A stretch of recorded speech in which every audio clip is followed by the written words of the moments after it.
Everyone, সবাইকে video শুরুতে জানাই শুভ দীপাবলি। যদিও বা কালী পুজো অনেকদিন আগে পেরিয়ে গেছে, ভিডিওটা পোস্ট করতে অনেকটাই দেরি হয়ে গেছে। তো তারপর দেখো এখানে সন্ধ্যেবেলা আমি বাতি দিয়ে দিই, তারপর এখানে কালী পুজো। দেখো এটা আমাদের কালী মূর্তি, খুব সুন্দরই লাগছিল মাকে।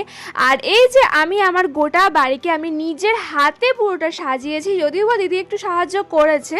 এখানে পুরো সাদটা আমরা মোমবাতি দিয়ে সাজিয়ে তুলি, খুব সুন্দর লাগছিল দেখতে। যদিও বা বছরের এই একটা দিন ঠাকুরের ইয়েতে মানে কালী পুজোর দিক থেকে, দীপাবলির দিক থেকে বাড়িটা সেজে ওঠে। তো তারপরে এখানে দাঁড়িয়েছিলাম তো ঘটনার জন্য। তারপরে এখানে দেখো বাল্বগুলো কি সুন্দরই না লাগছে, সত্যি বলতে বাড়িটাকেও খুব সুন্দর লাগছিল। তো তারপর নিজে এখানে সেজে গুজে এখানে মায়ের কাছে চলেও আসি। এখানে মায়ের পুজো অর্ধেক মতো হয়েও গেছে।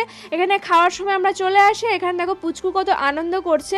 যদিও বাড়িটা ওর মামার বাড়ির আগে একবার হয়েছিল, তখন ও হাঁটতে পারতো না, কিন্তু এখন কথা বলতেও পারে, হাঁটতেও পারে। তো ও কি বলছে তোমরা একবার শুনে নাও। কি খেলে তুমি? হ্যাঁ,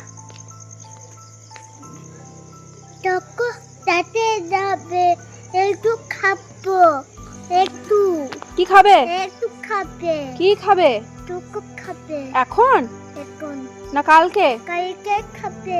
আচ্ছা বেশ, খাবে। তারপরের দিন চলে আসি বাজে নিয়ে, সবাই মিলে পুরো পাড়ার প্রত্যেকে ছেলে মেয়ে যারা ছিল সবাই মিলে বাজি ফোটাচ্ছিল, খুবই আনন্দ করছিল। বছরে মনে হয় একটা দিনে সবাই মিলে বাজি ফোটায়, একসাথে হাসি মজা নাচ গান করে। তো গাইস চলো ভিডিওটা এই অবধি, আবার পরে নেক্সট ভিডিও তাড়াতাড়ি আসবে। তো চলো টাটা, তোমরা সবাই ভালো থেকো।